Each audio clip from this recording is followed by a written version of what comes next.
Good morning, kids. Mr. Wyatt here for another episode of Socially Distant Sunday School. And today we have a really cool Bible story.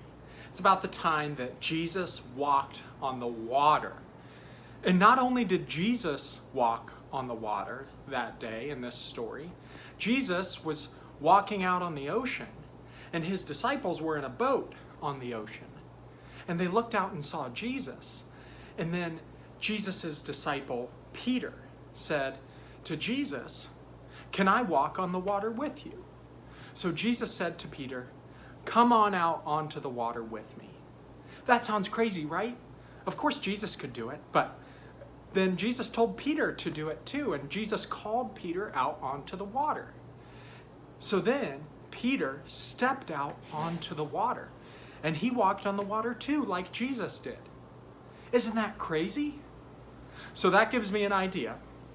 I have a pool here in my backyard. So I think that I can walk on the water too, just like Jesus and Peter did. I think that's what this story is trying to tell me.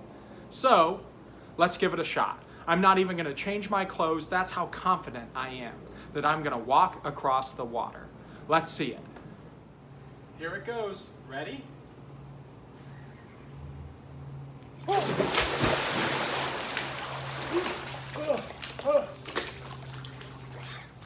Oh, goodness. Oh, my gosh. Well, what happened? I thought that this story was trying to teach me that if I walked out onto the water too, then Jesus would help me walk on the water. Well, if that's not what this story is about, I think there's something else that we can learn from this story today. See, Peter didn't just get to walk on the water because it was amazing and because it was a really cool thing to do. In this story, Peter walked on the water because Jesus called Peter to do it. Jesus told Peter that he wanted Peter to walk out onto the water. So because Jesus told Peter to walk on the water, then Peter was able to walk on the water with Jesus. And that's what's important to remember in this story. The story isn't trying to tell us that because we follow Jesus, we can walk on water. I don't want any of you to go and try and walk across your swimming pool today, no matter how old you are, children or adults. But what this story is trying to tell us is sometimes in our life, there are things that Jesus asks us to do that may seem impossible. Maybe it's not walking across the water, but maybe it's showing love and kindness to people that we don't really like. Maybe it's helping people who are in need, even if we feel like it might harm us to help them.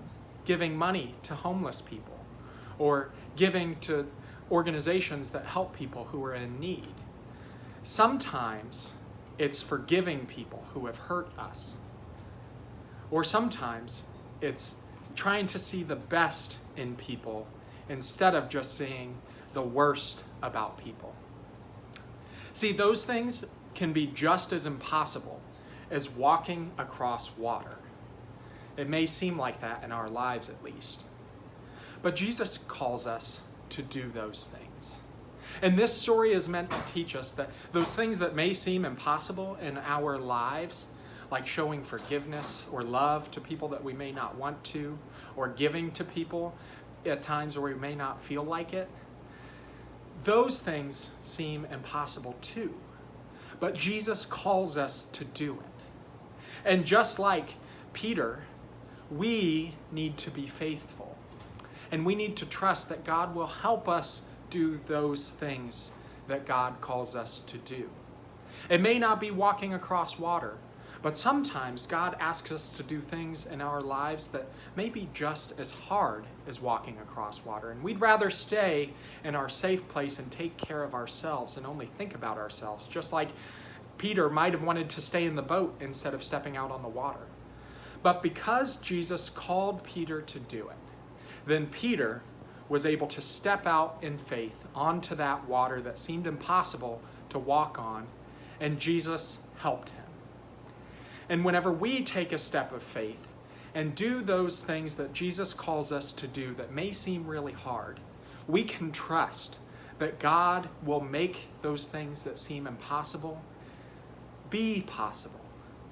And God will help us be more loving, be more forgiving, be more generous, and give more to people.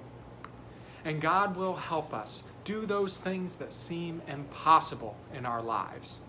Because just like this story teaches us, if God calls us to do something, then it's not impossible for us to do it.